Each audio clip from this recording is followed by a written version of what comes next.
Hello everybody, welcome back to a brand new episode of Decoding the Unknown in my new office. I'm sorry if the sound is terrible, and I know the background's not exactly inspired. I'm moving in, I'm getting things up and running. If you're listening on the podcast, none of this matters to you. So should we just jump into it? The format of the show is Kevin writes me a script. I'm going to read it, never read it before. What will the world look like in 2050? How far away is that, 25 years? That's quite far. I hope it's awesome. I hope that the AIs haven't taken over and made us all slaves by then, or using us as batteries like in the Matrix. Anyway, let's get into it.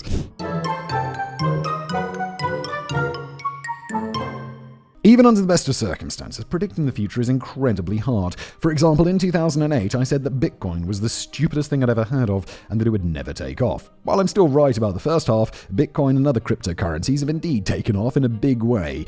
But they're still stupid. Yeah, didn't Bitcoin become worth like $100,000? Like for one Bitcoin in USD. Oh my God, it's $120,000. That's insane, bro. I'm not the only one to make failed predictions either. Anytime people try to predict 150 or even 25 years into the future, most of what they guess is wrong. And like I said, that's under the best of circumstances. Arguably, we're currently experiencing the worst. Really? I don't know, I think isn't the world better than it's ever been? Oh wait, worst to be predicted because the world's unpredictable? Yeah, maybe, I don't know. The world has currently reached a number of extremely volatile tipping points in global politics, economics, technology, climate change, and medicine. Add into that the fact that AI is getting its grubby little six-fingered hands into everything, and it's easy to argue that the developed world is set for some major transformational changes. I think it couldn't be truer than it's been. I think the AI thing is just nuts. Like, aren't people's... who knows? Maybe I'm just maybe I'm not real. In 5 years, I probably won't be. I'll just be chilling. And by chilling, I mean unemployed. I'm not even joking. But it's also important to remember to be reserved with our predictions. After all, 25 years isn't that much time in the grand scheme of things. How old am I going to be in 25 years? 38, 48, 58. Oh, 63 is old, dude. I don't have access to Simon's demographic info, but I'm guessing that the majority of people watching this are at least 25. Statistically, you're a male aged between 18 and 35 watching this. Hello there. So think about your childhood home and the surrounding neighborhood. How much has really changed in the past 25 years? I think a lot. I mean, sure, if you go outside, but who wants to go outside? The real changes happen where it matters, inside and on computers. Like, you walk around your house, you're like, oh my God, got futuristic. But like outside, it's like, I mean, shops are still shops. The cars are all a lot quieter and like nicer looking. But yeah, lots changed inside. Just before we continue with the episode today, quick word from today's wonderful sponsor, and that is Incogni. Look, if you've ever Googled yourself, or let's just try to think, what? Binged yourself? Yahoo? Is Yahoo still around?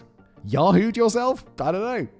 What other search engines are there? And found your name, your address, your phone number listed on some random website that you've never heard of. Well, that's probably a data broker. What they do is they gather that information and they buy it and sell it, and it's it's not very good, is it? Because that feels like an invasion of privacy, and it's an invasion of privacy because it is. Incogni will help wipe that stuff off the internet. With their unlimited plan, you can now submit any link where your data shows up, not just their usual data brokers. And by the way, it's a list of 250 of them, so chances are it's one of those. But even if it's not, that'll help you out. Legal databases, background check sites, business registries. If your info is there, point Incogni to it, and they will try their best to get it removed. So, take your personal data back with Incogni. Use the code UNKNOWN at incogni.com/unknown and get 60% off an annual plan. And now back to today's episode. For me, it's surprisingly little. The Blockbuster that used to be across the street from my parents' house has rather fittingly been replaced with an activity centre for the elderly, but little else has changed. The streets aren't filled with flying cars, and kids aren't hopping on hoverboards to take their robotic dogs for a walk. The best thing about a robotic dog is you wouldn't have to take it for a walk, surely. The most dramatic changes over the past 25 years have all been related to the internet, its speed, how we use it, and its ubiquity thanks to the invention of smartphones. There have been other changes as well, like how MP3 players were both created and made obsolete in the span of a little more than a decade, but nothing terribly dramatic. The world of Blade Runner still looks like a very distant future, despite the movie taking place in 2019. Oh no! Yeah, but Blade Runner's also got some weird old shit in it. But even though the future is impossible to predict, we're going to try anyway. And what makes this even more fun is that you're probably going to get to hear Simon disagree with a lot of what I'm saying, so you'll get twice as many predictions for your dollar. You're welcome. This is also free. At least, hopefully, that will be fun for you, but depending on the extent of your parasocial relationship with us, it may feel like mummy and daddy fighting. Don't worry, we'll kiss and make up afterwards. Steady, Kevin! That's the sort of shit that you can say, but the sort of shit I can't say, because Kevin works for me. It's, like, inappropriate.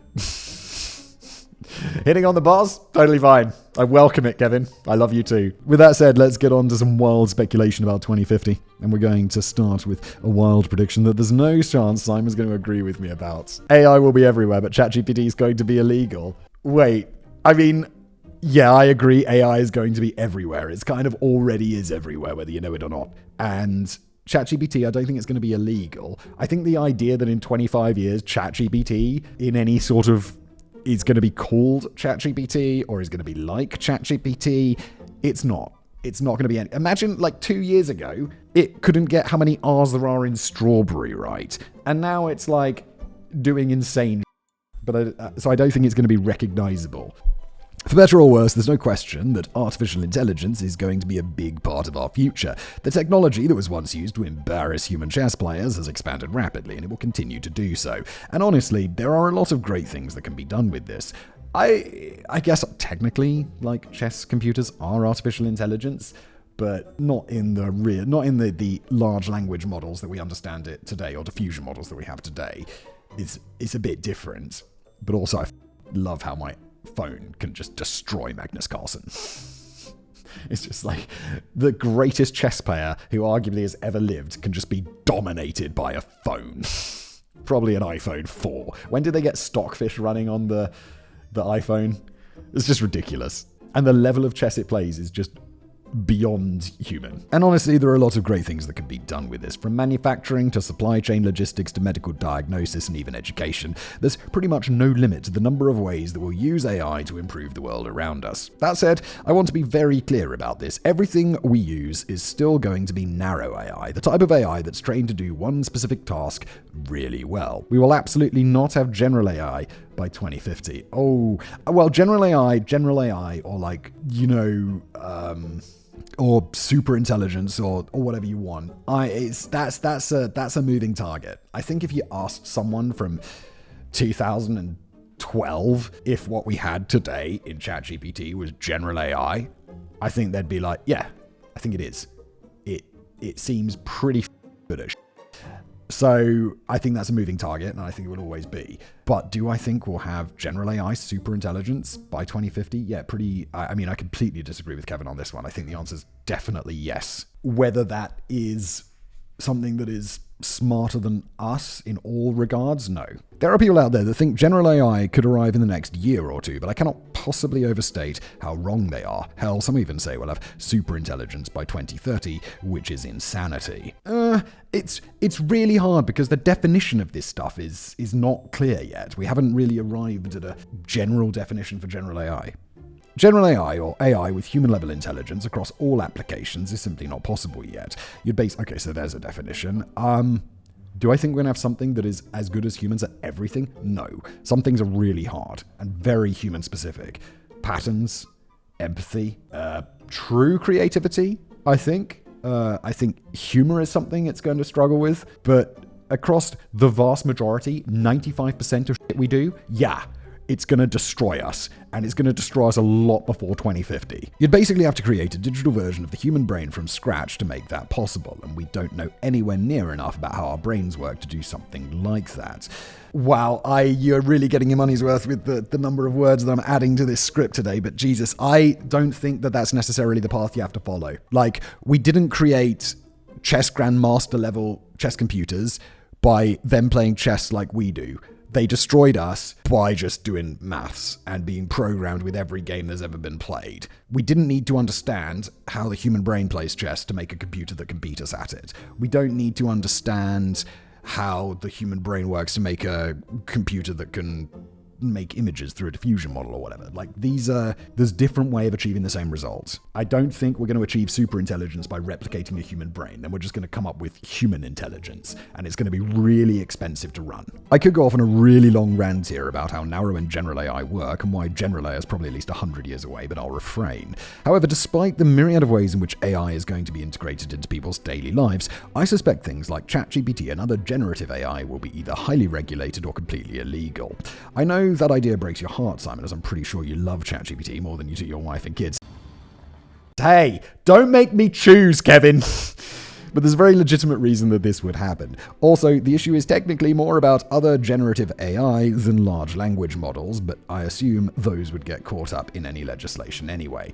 I mean, obviously, that news story that broke where it's like, yeah, Facebook pirated, allegedly, like terabytes of books to train its models. I'm like, obviously, that's not okay. I don't think that's really chill. But there is a giant problem.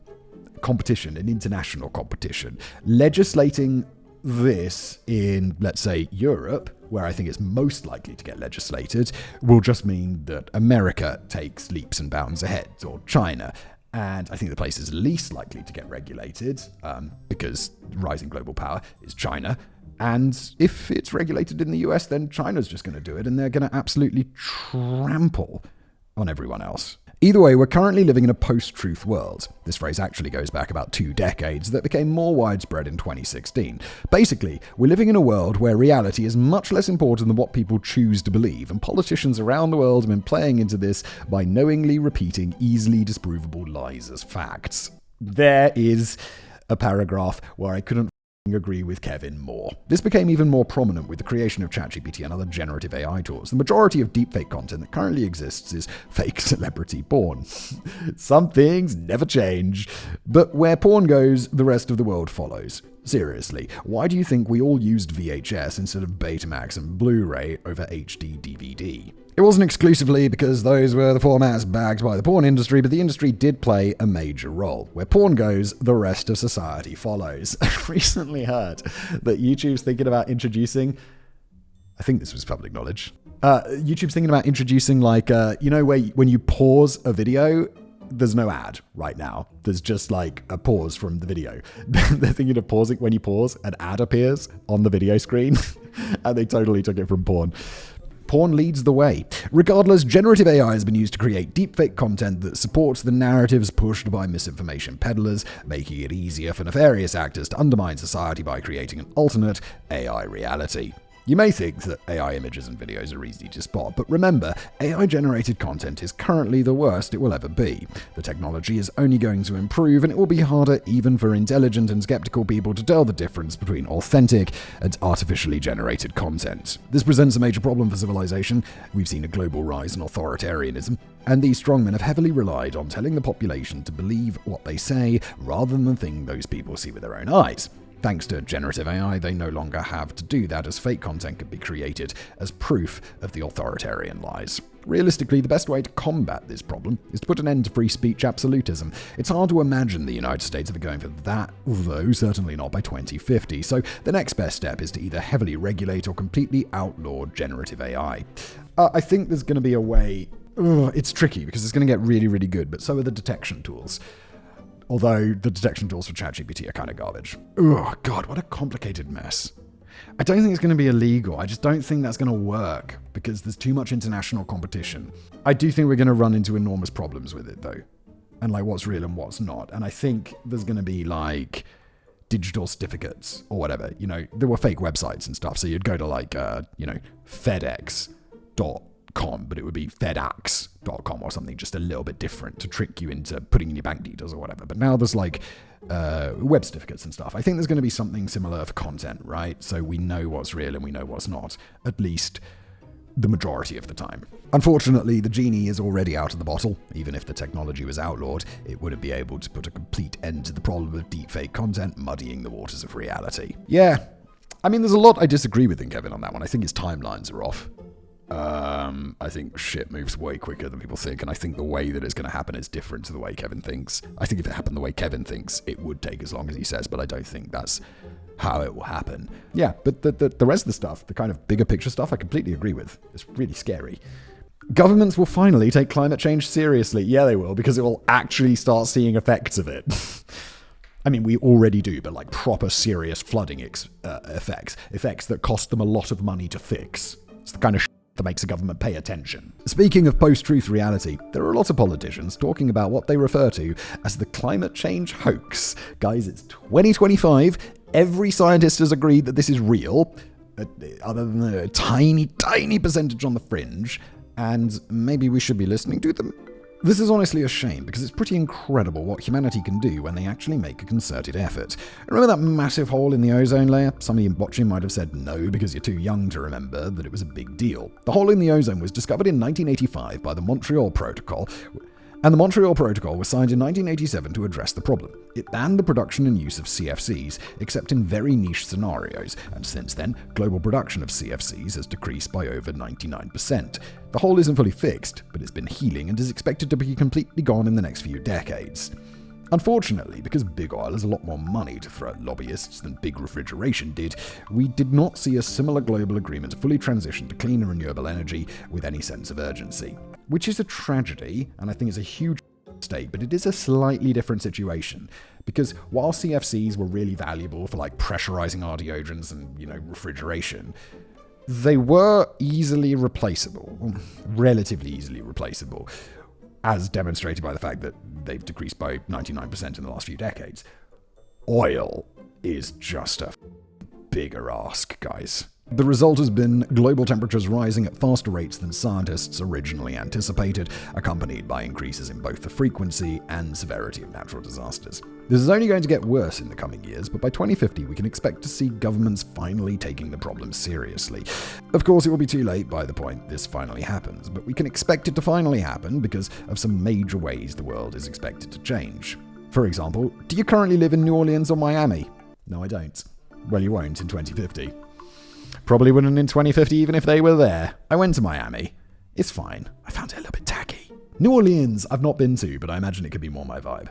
The ocean levels are currently projected to rise by a full 12 inches by 2050, and that number may even go up as the effects of climate change continue to outpace scientists' projections.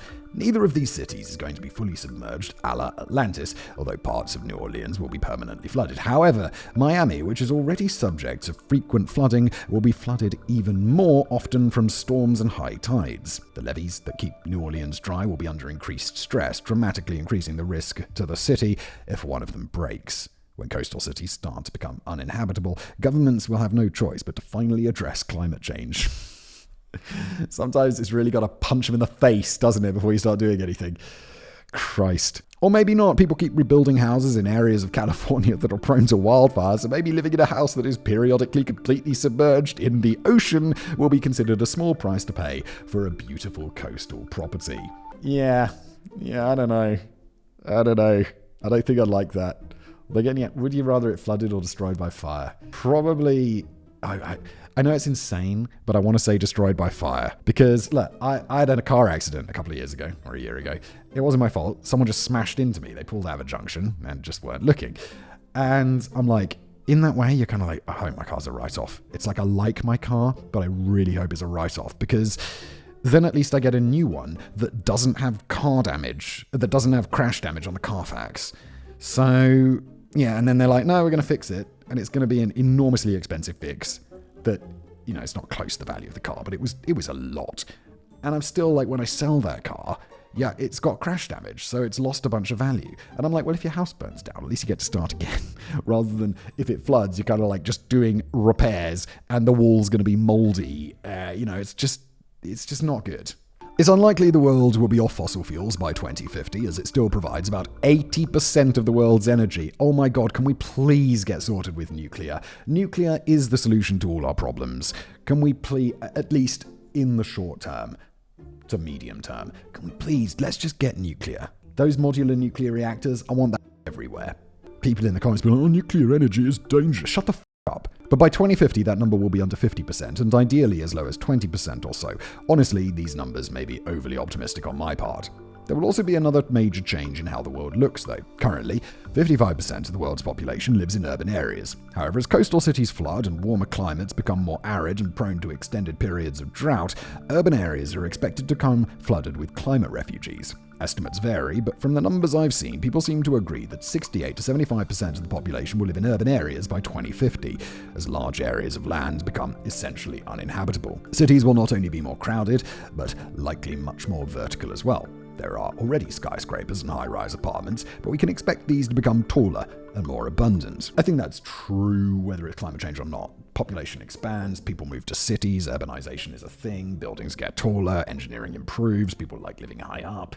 Not me personally. I like living in a regular house close to the grounds. Although I get the appeal of like a big view. I don't know. It's kind of like, don't the hassles outweigh this? Like all of these apartments in New York that are at like the top of these skyscrapers and they cost like $100 billion or whatever. I'm always like, yeah, but you've got to take an elevator up like 50 floors. If you want to go get a Starbucks, and I know people will be like, oh, well, you're rich, the Starbucks comes to you. Sometimes I just like to go and get a Starbucks. You go, okay, go down 50 floors, go out of the building, go to the start, go up 50 floors. I don't know. And I know the lifts move fast and all that shit, but it does sound like a pain in the arse, to be honest. The high-rise residential areas anyway. I don't think there's any reason that commercial skyscrapers would need to get taller, but they may do it anyway just to remind the general public of just how much more important they are. All of these things will change by 2050. The increased urbanization would be the most visible to a time traveler, unless they time travel to 2050 New Orleans, then that would be notably different. But for non-coastal residents of the world, the increased density in urban areas is going to be the most obvious change. World War III will still not have happened in a traditional sense. Finally, a bit of good news. There's been a lot of talk over the last few years, and realistically over the past 80 years, about the possibility of World War III happening. Well, there have been times in recent memory where that seems like more of a real possibility than any other time in my life. It's unlikely to have happened by 2050, and it's all thanks to Oppenheimer and the 129,000 people who worked on the Manhattan Project, including hundreds of other scientists, but, mainly Oppenheimer. On August the 6th and August the 9th, 1945, the United States dropped Fat Man and Little Boy on the Japanese population, killing hundreds of thousands of people, mostly civilians. It was a devastating attack, and one that changed the world forever. Other countries raced to build their own nuclear weapons, and to date, there are 9 countries known to have nukes. While that can feel terrifying at times, it's actually worked to prevent another large-scale global war thanks to your friend and mine, mutually assured destruction. Yeah, I don't know how confident Russia would have felt about invading Ukraine if Ukraine had held onto its nukes, right? Since the development of nuclear weapons, there has not been a single large-scale conflict between nuclear powers. India and Pakistan have had a number of brief but intense skirmishes, quite recently at the time of recording, and at times it seemed like they were extremely close to a large-scale conflict. But thus far, it's been averted. In all likelihood, this trend is going to continue through 2050. The fear of World War III is never going to fully go away, as the entire principle of mutually assured destruction as a deterrent is based on having rational state actors, but it is unlikely to happen in the foreseeable future, barring the takeover of a nuclear power by a government of ideological extremists who genuinely don't care whether they live or die. Those people do exist, but they tend to be non-state actors. Yeah, which is comforting? I was going to say scary, but it's not. It's kind of comforting that those people are not state actors. But with global tensions rising with regards to certain nuclear powers, what we are more likely to see instead of World War III is an escalation of proxy wars. These allow nuclear powers to provide support to opposing sides of a conflict without directly engaging one or another. That's no different than what happens today, but like I said in the introduction, it's only 25 years. The world isn't going to be radically different in most respects, and honestly, I'll take increased proxy wars over a full-scale nuclear conflict any day. I think I'll take pretty much anything over a full-scale nuclear conflict. Obviously, I'd rather have neither, but I'm trying to keep these predictions within the realm of possibility. But speaking of potentially changing the face of global geopolitics, the United States will be the new France. Hell of a subtitle, Kevin. I wonder where you're going to go with this one. So, all right, this probably needs some explanation. Indeed, it does, Kevster, as I'm certainly not suggesting that the French are going to conquer the United States, which would be weird and also impossible. French. Once upon a time, long before any of us were born, France was the most powerful country in the world. They were the largest economy in the Western world, and the only part of the world that was considered to matter back then. And French was the language of diplomacy for centuries. Is that why, diplomat is still in French? Something diplomatique. CD, the symbol for diplomats, CD, something diplomatique. I don't remember. But yeah, it's all in French. But over time, that all came to an end. Now the French are just the butt of various jokes and racial stereotypes. Sure, they're still one of the world's 9 nuclear powers, but who gives a shit? It's just France. Alas, this is the way the United States is headed as well, but hey, we had a good run. I mean, kinda. We became the largest world economy in the 1890s, and since World War II, we've largely been considered the most powerful nation in the world. And since the fall of the USSR, there hasn't really been debate about who number one was. No, it's true, US is super dominant, but dominance never lasts forever. Like, my nan, who was born in the 20s, she must have grown up with, like, the UK being, possibly the most powerful country I think the most powerful country in the world at that point. And then when she died, no one gives a shit about the UK. She died in 2019 at 90-something. And it's like, yeah, I mean, that's a hell of a lot of change. By 2050, all of that may come to an end. Some of it definitely will, and that's not even really speculation. By 2050, the United States is projected to be only the 3rd largest economy in the world, behind both China and India. Yes, but this stuff is unpredictable. Like, Japan was also absolutely racking it up in terms of economy rankings. And then the 1990s happened, and then it wasn't anymore. So I think, I don't know, India less so. China is it's not like a communist economy, but it's a more controlled economy. There's a lot more government planning, and I think it's really unpredictable what's going to happen to that. Like, whether its growth is going to continue. China is already considered a near peer of the United States in many regards. And the United States is in the process of losing a lot of its soft power, one of the areas in which it had China handily beaten. That's not to say that better diplomatic direction couldn't restore some of that soft power, but many countries see the US as being politically volatile, so there is the understanding that all things with the US may be as temporary as 4 years, or less in the event of a death or resignation. There's also speculation that the US dollar will no longer be the global reserve currency by 2050, although it's harder to say whether or not this will be the case. While there'll be plenty of reason for countries to want to abandon the US dollar, there isn't really a single currency that could serve as a suitable replacement. I believe the euro is considered vaguely second to that, right? But the US dollar is just dominant. I don't think it'll be the yuan, China currency. Japan, no. Where else? There's nowhere else really in contention, is there?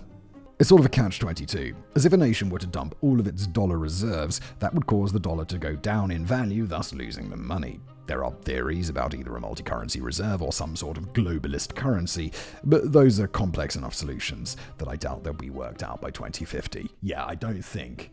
25 years is a long time, but it's not enough time to invent an entirely new global currency and then have it become the dominant currency. The euro took... There's still countries in Europe. I live in a country in Europe which doesn't use the euro. It's a slow process getting people to swap their currencies. Barring some major global event like World War III, which we already said is unlikely, at least English is likely to remain the language of diplomacy. From a purely selfish standpoint, I find that to be really important because I don't want to have to learn Chinese. But again, I don't think you're going to have to. I really think by 2050, there's no shot we don't have extremely good universal translators that allow us to speak and listen in foreign languages almost perfectly. I just find that inconceivably unlikely. It's not that I'm opposed to learning a new language, and Chinese is extremely literal, so it's honestly a good fit for my personality, me too. I just can't be bothered to learn a new alphabet, especially one with over 50,000 characters. Admittedly, the United States don't they have Pinyin? Something, which is the anglicized version used for typing and stuff. Admittedly, the United States will never truly be France, not while we're still spending $1 trillion per year on the military, but after decades of enjoying the role of the world's only true superpower, having to share first place, or even potentially being dethroned as the most powerful nation in the world, is certainly going to be a massive adjustment for many Americans as we approach 2050. Yeah, I don't know. It's not that big of a deal. I lived through, I was born in the 80s, 87, and I've lived through just a general decline of Britain in terms of what it how important it is, how its economy's doing. I mean, obviously it's grown, but just not at pace with the other Western countries. And it's yeah, I don't know. It's okay, it's fine. It's still fine. It's still British in Britain. It's fine. Would I rather be American? No, I don't think so. At least I don't know. I'm fine being British. Thank you.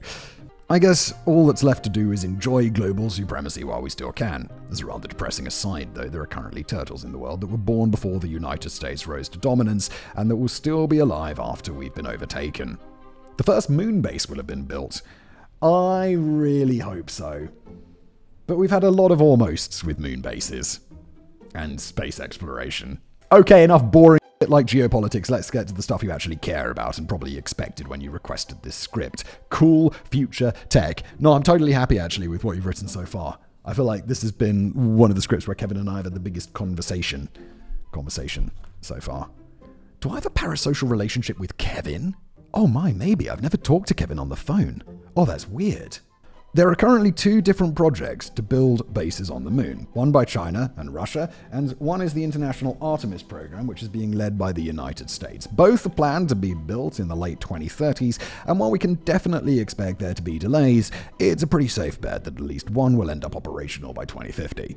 So does this mean we're about to witness the golden era of galactic human expansion? No, of course not, don't be silly. That would be cool and all, but we probably need world peace and a post-scarcity society before anything that ambitious can become a reality. The moon bases being built are just intended for research purposes and for mining resources from the moon. Basically, these are going to be a lot like the International Space Station. There will be a few astronauts up there doing their thing, and it's going to be really cool at first, but after a few years you'll stop thinking about them entirely. Maybe it's just because I'm a nerd, but I think about the International Space Station unreasonably often and how cool it is. You know, people like talking about the Roman Empire. I think my one is like space and rockets and space stations and shit like this. Like, I often think about that and how cool it is. Seriously, how often do you think about the ISS? Well, I just told you, Kevin, unreasonably often. When news broke last year about those 2 astronauts being stranded up there, did you think to yourself, oh yeah, I forgot the ISS was still a thing? Okay, maybe you didn't, Simon, because you're a science nerd. God damn, Kevin, you and me. Same page. But I assure you, a lot of people had that reaction. How? How do you not know it's huge and awesome? Whatever your reaction was, though, that's exactly what these moon bases will be like. Well, I'll just be thinking they're awesome. But even if we won't be fully colonizing the moon or other planets, you'll still have your opportunity to go to space. And by you, I mean Simon, not any of the plebs watching this video. I mean, hell yeah. Look, going to space has been a dream of mine since I'm 11. It's something that is lining up with, like, it's becoming a possibility for people to do this, and it's becoming cheaper as I get richer. So, yeah, dude, I'm pretty confident that I'm going to go to space at some point, which is going to be awesome, because that's like a true dream of mine. Space tourism isn't new, as Katy Perry can attest to, even if people wish she wouldn't, but it's expected to be a major commercial industry by 2050 rather than a sort of fringe thing, mostly featuring celebrities. In fact, some speculate that the space tourism industry is going to be the main way that legitimate space exploration and research is funded, though I'm personally a bit skeptical about that. Yeah, me too, but I feel this is one I'm kind of with Kevin on this one, where I think people would think maybe I wouldn't be, because I'm like, hey, go capitalism, but this is really hard to predict. However, while space tourism is expected to become far more common, it's still going to be a luxury service only available to the mega wealthy, and honestly, I'm totally okay with that. I'm sure most people aren't, and for very understandable reasons, but I like being here on the ground. If something in my car breaks when I'm driving, then oh no, I'll have to walk, or probably ride in the tow truck. But if my plane or spaceship breaks down mid-flight, well, I guess I'm dead. Yeah, look, I don't know, of course it's dangerous. Of course there's going to be an element of risk in going to space. It's a dream, man. Like, Kevin doesn't have this dream. He doesn't have the same dream, which is fine. People don't. But, like, I'm kind of up for taking that risk because I really want to go to space. I want to see the planet. I want to see it. Like, and its curves. That sounds weird. And float. Besides, remember all the hilarious memes about those rich arseholes that died in the Titanic submersible? Oh. That's a bit harsh. I don't know why they're arseholes. The guy who ran the company seemed like a bit of a careless douche. Allegedly. Oh, he's dead. I don't have to say allegedly. But there was just the son of a billionaire guy who just seemed to be some normal kid who went along and just got crushed to death. It's tragic. And I don't think just because people were rich, it means they're bad. If it had some random couple from Ohio who saw the movie Titanic on their first date and saved up to ride in the submersible for their 10th wedding anniversary, that would have been a tragedy. Kevin, I don't know. I feel like it's still a tragedy. People died who didn't deserve to die. Why do we have less sympathy for people who are like billionaires? Oh, I don't know. I don't know. People, People are weird. We have weird brains. In short, space exploration won't have progressed too much by 2050, but it will be heavily monetized. Don't get me wrong, building a base on the moon is still a pretty big step, but considering the 65-plus year gap between walking on the moon and building a base there, don't expect anything too major within your lifetime. Yeah, I don't. It's so disappointing. I've seen some so-called experts predicting that humans will have launched a deep space probe at 15% the speed of light by 2050. Oh, fuck, come on. Please, and as cool as that would be, I have no idea where the they came up with that. The fastest probe ever built by humans is the Parker Solar Probe, and after spending multiple years slingshotting around Venus to build speed, it topped out at 430,000 miles per hour, which is incredibly quick, but wait for this, it's 0.064% the speed of light. How we're going to make something that goes 234 times faster in the next 25 years is beyond me, but maybe I'm just being a pessimist. No, in this case, you're not, Kevin. I think this is utterly insane that people think that could happen. Like, any sort of probe that could pass useful information. I mean, maybe you could accelerate something to that sort of speed using, like, I don't know, lasers or something based on that or whatever. But it's just going to be like a little flake of some The first transplant of a complex bioengineered organ will have taken place. I think so, and I think that's going to be awesome.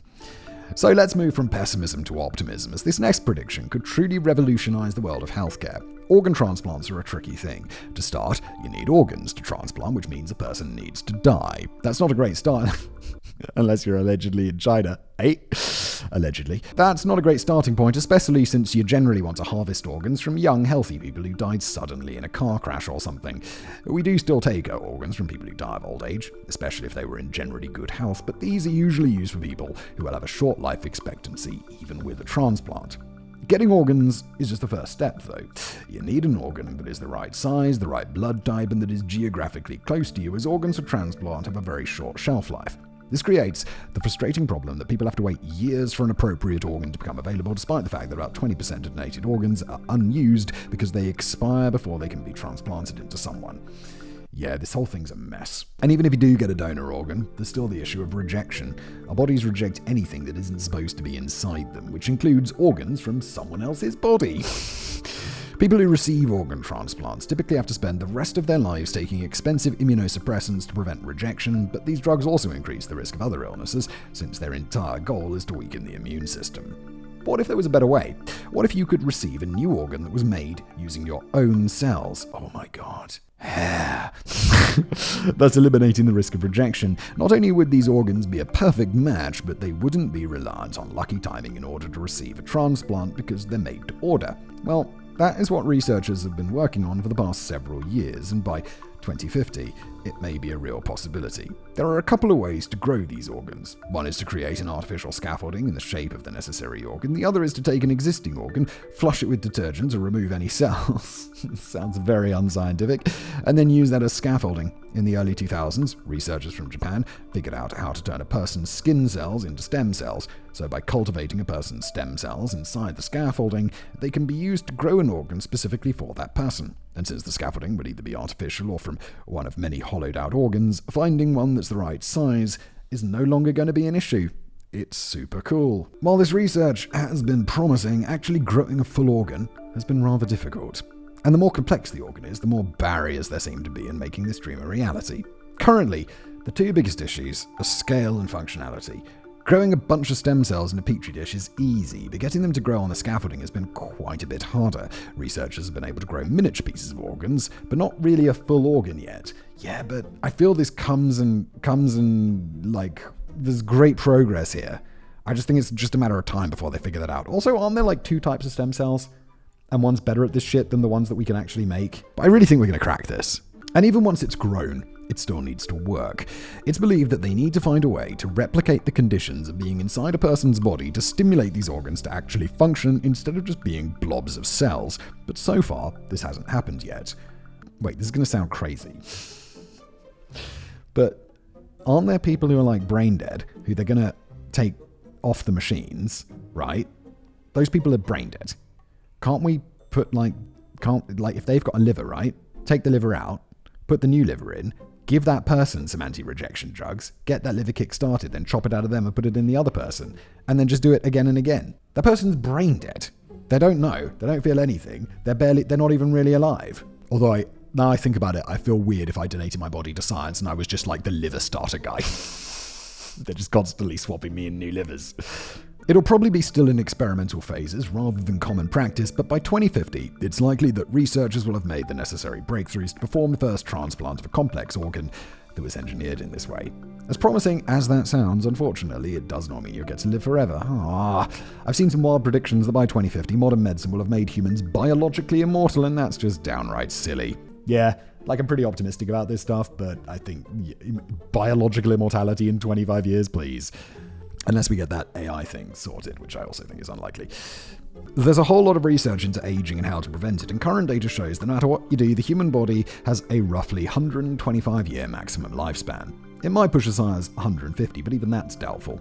Even if we can constantly swap out aging body parts for new ones, you won't get to live for thousands of years as some sort of modern ship of Theseus. I mean, unless we can also swap out your brain for a new one, but that new brain wouldn't have any of your memories or knowledge, so you'd essentially be a new person. And if we could figure out how to copy memories, we'd probably be building ourselves cool robot bodies that are far more sturdy than the fleshy husks we currently occupy. Yep. Fully agree, and that is so far beyond 2050 that it's not even funny. Again, though, anything like that is in the deep future. Nothing we'll see by 2050. Kevin and I, same page. The metaverse will be a thing, but not Facebook's version. Sorry, Zuck, but Facebook's metaverse sucks and nobody wants it. But that doesn't mean people don't want something along those lines. Yeah, I think people Facebook's metaverse, it kind of blows, but I do think Facebook are absolutely going in the right direction with this stuff. And I think people are like, why is he sinking so much money into this? It's just a huge bet on the future. And I'm like, respect, dude. Like, that is a bold-ass move. We can expect to see a huge explosion in augmented reality services, as well as increased interest for uses of virtual reality, although honestly I think augmented reality has more legs because of how much easier it is to use. For many people, their first experience with augmented reality was Pokemon Go. You got to travel out into the real world with your phone and capture wild Pokemon that appeared on your screen, but augmented reality has a lot more practical uses as well. Have you been wandering around a furniture store and wondering what something would look like in your living room? Or maybe you purchased it only to then discover that it didn't fit in the room the way you expected, or the particular shade of green didn't quite match the rest of your decor? Wait, this already exists. Doesn't IKEA have this? Well, there is already a solution for this problem, at least if you buy your furniture from IKEA. There we go. IKEA has an AR phone app that allows you to see exactly what furniture will look like inside your house. It properly scales the objects as well, ensuring that you don't buy a couch that's wider than your room is. Multiple companies like LensCrafters offer similar apps to allow you to virtually try on different pairs of glasses to see what looks best on you. I've tried these things, but I'm always like, you just don't know until you actually try them on in the store. You just don't. It's really hard. That's already pretty cool, and we can expect to see this technology go much further by 2050. By 2050, you may actually be able to use an AR fitting room to try on different clothes from the comfort of your own home. I think you'd be able to do that in the next 5 years, to be honest. In the next 2 years. Can you not already do that now? I know this doesn't sound like a big step up from virtually trying on glasses, but apparently the amount of processing power required for this is immeasurably higher. There are websites that allow you to choose from pre-made mannequins of different body types to get an idea of how the clothes will look on you, but to genuinely see how well clothes will fit on your actual body, that's a much harder task. While I do believe that we will see AR branch out into other aspects of life besides just shopping, there will be a large increase in VR use by 2050 as well. There will even be a version of the metaverse, though it will likely be much more like a VR version of Second Life rather than Zuckerberg's dream of us attending office meetings in poorly rendered conference rooms. Maybe? I think it's probably a mix of the two or something that we haven't quite seen yet. I do absolutely think it's coming. The main uses of VR will continue to be gaming, fitness, education, and training in tasks that would be too dangerous to try a hands-on setting without getting enough virtual firsts. Yeah, I have to say I got one of those MetaQuest 3's headsets. That's great for gaming. Like, it's really... it's the closest to a holodeck that I think we've come to so far. It's really awesome. Even though there has been a lot of interest in creating VR worlds for several decades at this point, the somewhat cumbersome headsets required to interact with virtual reality will continue to prevent it from exploding in popularity the way some people would like. There is a fundamental limit to how lightweight you can make a virtual headset while still having it function, and there isn't the big screen beyond 2. I keep seeing adverts for that, and I gotta say I'm pretty tempted to buy it. It's really expensive though. And it's very lightweight, immersive headset. And the requirement to wear a headset will remain a barrier to entry that limits the growth of fully immersive VR. It's much easier to just use your phone or even a pair of Google Glass-style glasses to augment the world around you, barring some sort of direct brain-to-computer interface. Yeah, that's way more complicated. And it is extremely unlikely that we'll see such an interface come into existence before 2050, at least not in the sci-fi sense that people are thinking. Yeah, we have brain-computer interfaces now. They just kind of suck. And I think they will still suck by 2050, maybe suck slightly less. However, by 2050, the use of direct brain-computer interfaces will be much more common for people suffering from paralysis or missing limbs. This technology is currently in the early development stages, but it's shown a lot of progress. Within 25 years, we can expect this to be one of the standard options given to people with those conditions, assuming they can afford it. And that all brings me to my final prediction of 2050, which is by far the boldest prediction in today's episode. The United States will have a leftist party. Oh, hello, interesting. The idea that the US would ever actually have a leftist party seems fundamentally un-American. While we claim to have a left-wing party and a right-wing party, on a global scale we have a moderately right-wing party and a far-right party. Kinda, yeah. And seeing as socialism is still considered a dirty word in the US, it seems unlikely that such a thing would ever change. However, politics tends to act like a pendulum. It's not exact, as swings in direction don't change with specific regularity, nor is each swing of the same magnitude, but the general principle still applies. One party takes control of the government, people become disillusioned either with their inaction or with policies they disapprove of, and then the other party gets voted into power. This may be a hyperbolic overreaction on my part, but I expect a massive and arguably disproportionate pendulum swing between now and 2050. As a statement of objective fact, the US is currently flirting with authoritarianism in a way that has never been seen in American history. This, coupled with the end of American economic supremacy that we discussed earlier, could cause an unprecedented level of disillusionment. And from that, I predict an actual left-wing movement will form at a meaningful scale. Look, I'm not American. I'm definitely not in the same position as Kevin to comment on American politics, but just politics in general. I think, we see a rise towards populism, magnetism towards populism in Europe as well.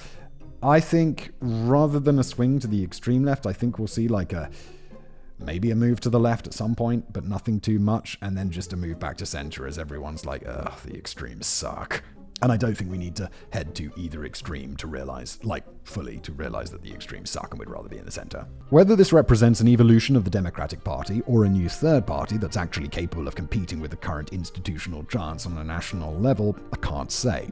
Because the idea of a two-party system is so fundamentally ingrained in the US, much to our detriment, and despite the explicit warnings of George Washington, it is more likely that the Democratic Party will change to fulfill this role. That's not to say that the United States is going to become some sort of socialist state by 2050, because that's definitely not happening. But I suspect the political pendulum will swing far enough left that the United States will actually have a party in power that would be seen by Europeans as left-wing rather than slightly less far-right. It's even likely that by 2050 we may see legislation for a New Deal, although I pray to God they don't actually call it that. If I had to guess, I would expect such legislation in either 2044 or 2049. As far from the next presidential election as possible. I know to many Americans this sounds like a terrifying prospect, and flirting with authoritarianism and fascism is far more appealing than flirting with socialism and communism. Is it really? That's so interesting. Like in Europe, I think the fear of flirting with fascism is way bigger, because it's like, oh yeah, fascism was quite a big thing, in the not so distant past. So is socialism. But I don't fear communism or socialism in the same way that I fear fascism. Interesting, isn't it? Maybe I should. Communism would also be a massive change of life and way of doing things. And to them I would say not to worry. Who? Oh, the Americans, as this is actually the only way to achieve their end goals. The entire Make America Great Again movement is predicated on the idea that the US needs to return to the way that it was in the 50s and 60s when the world was a better place, except it really wasn't. And while we often say the past was the worst, they do have a point that in many ways the US was in a much better place back then. Other than the constant threat of nuclear annihilation. It was absolutely the worst in a lot of ways, especially if you weren't a white man, but it was really better in very meaningful ways. There's a missing piece to that puzzle, though. An important causal factor that explains precisely why life was so great back then for white Americans. A top marginal income tax rate of 94% for any income earned above $200,000, about $2.5 million today. No way. In America? I know we had insane tax rates in the UK in the past. But 94% for any income earned above $200,000? Surely people would just leave. Like, taxes are great. Taxes pay for all the shit that a country needs. But if someone was like, we're going to tax you 94%, I'd be like, I'm probably just going to leave the country, mate. Because that's insane. It was because of this downward redistribution of wealth that Archie Bunker was able to own a house and support a family as a high school dropout working on the docks. He wasn't even a manager, just a random dock worker, but he could afford a life that most college graduates today could only dream of. And while I don't know who Archie Bunker is, but it's an interesting analogy nonetheless. And while the US won't be back to that by 2050, it's likely that legislation to make that American dream a possibility again will either be in the works or in the process of being implemented. But for all of you watching, there will be one drastic change in the world by 2050 that will affect every one of you. Simon will no longer be running his fact-based YouTube channels. Oh no. Oh no. Sure, he'll still be on YouTube. Oh yes. But he'll be live streaming himself golfing and playing shuffleboard. Whatever it is that retired people do. As an American born after 1980, I don't expect to ever know what people do with their retirement. Oh, that's so sad. But brutally true. Also, I don't play golf and I don't really know what shuffleboard is. I mean, I've played a bit of golf. I feel like I don't know if I could get into golf like properly. Anyway, that's the end of the video. Thanks for being here.